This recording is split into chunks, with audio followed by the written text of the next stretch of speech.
It's tough when you're recovering from a concussion. It can be really just seem like it's going to go on forever, and those symptoms just keep coming back, and it just can seem like a terribly long journey.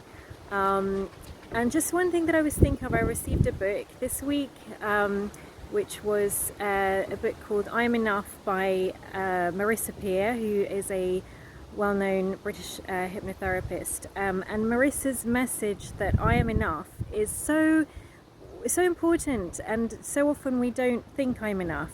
And I know when I was sort of earlier on in my recovery, I really needed to hear that, and I came across Marissa's videos, I came across her on YouTube, I read her book, I did a course by her, and it really helped me, because I think when you're recovering you can really sense that you get the feeling that your self-esteem can plummet, and you can be going from doctor to doctor, trying desperately to get help, not being understood. You can have issues with friends and family not understanding what you're going through, and it can just be really soul destroying and have a real effect on your view of who you are, and your sort of sense of identity and self-worth and self-esteem.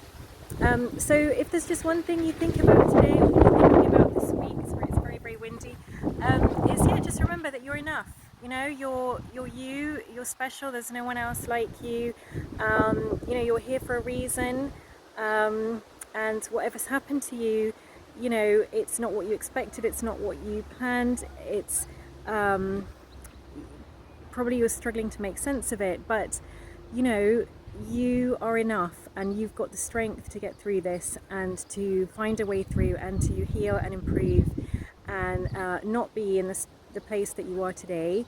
And just remember that you're valued, you're valuable, you're precious, and you are enough.